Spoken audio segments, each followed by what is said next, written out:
કરોડો રૂપિયાના ખર્ચે જે રેલવે ઓવરબ્રિજ બન્યો હતો અને તે બાદ જે ઓવરબ્રિજ છે તેની બાજુમાં જે ગટર લાઇન જે કરોડો રૂપિયાના ખર્ચે બની છે, ત્યારે અત્યારે હાલ દિયોદરનું જે માર્ગ અને મકાન વિભાગ સ્ટેટ છે એ મજબૂર બન્યું છે અને અહીં પાણી ભરાવાથી સામાન્ય વરસાદ પડ્યો અને પાણી ભરાય છે ત્યારે લોડરથી પાણી ઉછાળવા માટે મજબૂર છે। આ દ્રશ્યો હું તમને બતાવી રહ્યો છું દિયોદર જેતરા ચોકડી પરથી કે આ આરએનબી વિભાગની જે મોટી બેદરકારી કહી શકાય કે જેને લોડરથી પાણી ઉલેટવું પડી રહ્યું છે। આ દિયોદરથી જે પુલ ઉતર્યા પછીની જેતરા ચોકડી કહી શકાય, ત્યાં આગળ આરએનબી વિભાગ દ્વારા જે એક ઓવરબ્રિજ બનાવવામાં આવ્યો છે એ ઓવરબ્રિજમાં પણ કરોડો રૂપિયાનો જે ભ્રષ્ટાચાર થયો અને તે બાદ હવે જે ગટર લાઇન છે તેના અંદર પણ આ ભ્રષ્ટાચારના દ્રશ્યો અમે તમને બતાવી રહ્યા છીએ કે દિયોદરનું આ આરએનબી વિભાગનો કેવડો ભ્રષ્ટાચાર હશે કે સામાન્ય વરસાદમાં પણ અહીં એટલું બધું પાણી ભરાય છે કે જે ગટર લાઇન છે એ ગટર લાઇન પાણી ગાળી નથી શકતી। આ કેવા પ્રકારની ગટર લાઇન અહીંથી 200 મીટર દૂર માત્ર તળાવ આવેલું છે જે ઓવરબ્રિજની બાજુમાં, પણ છતાં આ જે આપણે સીધા દ્રશ્યો બતાવી રહ્યો છું આ ગટર લાઇનના કે આ ગટર લાઇનમાં જે પાણી છે એ જતું નથી। આ ગટર લાઇન માત્ર નામની બનાવવામાં આવી છે, કરોડો રૂપિયાનો ભ્રષ્ટાચાર આચરી દેવામાં આવ્યો છે અને આ દ્રશ્યો અમે તમને બતાવી રહ્યા છીએ કે જે ગટર લાઇન છે એ પણ સામે દેખાઈ રહી છે, જે લોડર છે એ સામે દેખાઈ રહ્યું છે અને આ દિયોદરના આરએનબી વિભાગનો જે ભ્રષ્ટાચાર છે એ તમને અમે બતાવી રહ્યા છીએ કે આ પાણી ઉછાળવા માટે જે પાણીનો નિકાલ કરવા માટે લોડરથી જે આરએનબી વિભાગના અધિકારીઓ મજબૂર બન્યા છે। અત્યારે હાલ અહીં જ્યાંથી અમે તમને દ્રશ્યો બતાવી રહ્યા છીએ ત્યાં આરએનબી વિભાગનો કોઈ પણ અધિકારી પણ ફરક્યો નથી। આ જે કામ છે એ રેઢું થઈ રહ્યું છે। આ લોકોને જે પરેશાની છે એ દૂર કરવા માટે એમને લોડરથી પાણી ઉછાળવા માટે મજબૂર બનેલા આ અધિકારીઓની જે ભ્રષ્ટાચાર છે આપને અમે બતાવી રહ્યા છીએ કે આ કેટલો ભ્રષ્ટાચાર, આ કરોડો રૂપિયા જે પાણીમાં ગયા છે તેના દ્રશ્યો અમે તમને જેતરા ચોકડી પરથી બતાવી રહ્યા છીએ કે આજે આરએનબી વિભાગ સ્ટેટ દ્વારા જે મુખ્ય માર્ગ બનાવવામાં આવ્યો હતો અને આ મુખ્ય માર્ગ બાદ જે આ સ્ટેટ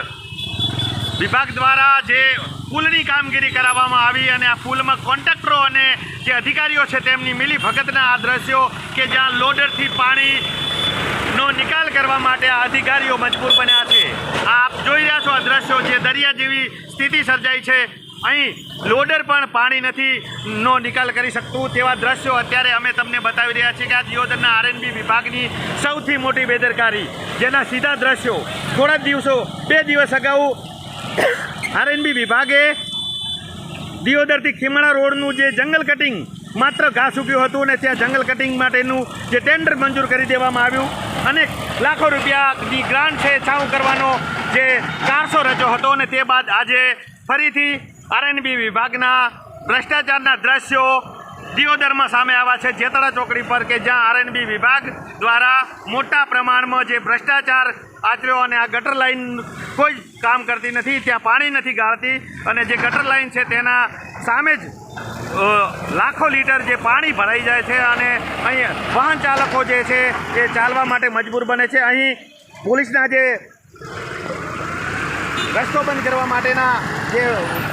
બેરિકેડ લગાવવામાં આવ્યા છે, આ બેરિકેડ છે એ માત્ર કેમ લગાવવામાં આવ્યો છે તેના દ્રશ્યો હું તમને બતાવી રહ્યો છું કે આ બેરિકેડ જ્યાં પાણી ભરાય છે, મુખ્ય ચોકડી પડે છે દિયોદરનું જે નાક સમાન જે ચોકડી છે એ આ મુખ્ય ચોકડી છે અને ત્યાં આગળ જે પોલીસ દ્વારા જે બેરિકેડ લગાવવામાં આવ્યા છે, જે પોલીસના બેરિકેડ છે એ બેરિકેડ કેમ લગાવવામાં આવ્યો છે તેના પણ હું તમને દ્રશ્યો બતાવીશ કે અહીં મોટા પ્રમાણમાં ભ્રષ્ટાચાર કરવામાં આવ્યો છે અને આ જે નવો જ બનેલો રોડ છે તેના અંદર જે થીગડા મારવામાં આવે છે, આ દિયોદર આરએનબી વિભાગના આ થીગડા તમને સીધા સ્પષ્ટ દેખાઈ રહ્યા છે અને અત્યારે હાલ જે લોડર છે એ પાણી ઉલેચી રહ્યું છે અને દિયોદરની જનતા અને વાહન ચાલકો ખૂબ જ પરેશાન છે, જેના સીધા દ્રશ્યો હું તમને દિયોદર ખાતેથી બતાવી રહ્યો છું કે અત્યારે વાહન ચાલકોને કેટલી મજબૂરી છે। જે વાહન ચાલકો છે તેમના સાથે પણ હું તમને સીધી વાત કરાવીશ કે જે લોકો છે એ મજબૂર બન્યા છે। અહીં આ પાણી ઉછાળતું આ લોડર છે તેના લીધે અહીં મોટું ટ્રાફિક સર્જાયું છે, ટ્રાફિક જામના દ્રશ્યો છે। આ દિયોદરનો જે મુખ્ય માર્ગ છે અને આ મુખ્ય માર્ગમાં અહીંથી સૌથી વધારે ટ્રાફિકના કારણે આ પુલ બનાવવામાં આવ્યો હતો અને અત્યારે હાલ પણ અહીં મોટા વાહનો છે એ કલાકો સુધી અટવાયા હોય તેવા દ્રશ્યો પણ આપ જોઈ રહ્યા છો, કારણ કે અહીં જે આ શરમજનક ઘટના કહી શકાય કે આરએનબી વિભાગને ભ્રષ્ટાચારના કારણે લોકોની પરેશાની લોકો હેરાન પરેશાન થઈ રહ્યા છે દિયોદરના જેતળા ચોકડી પર પાણી ભરાવાથી, જેના કારણે જે ગુજરાત સરકાર દ્વારા આની કાયદેસર તપાસ કરવામાં આવે, કમિટી રચવામાં આવે અને આ ભ્રષ્ટાચાર અધિકારીઓ સામે તાત્કાલિક પગલાં લેવામાં આવે. જગદીશ પટિયાર,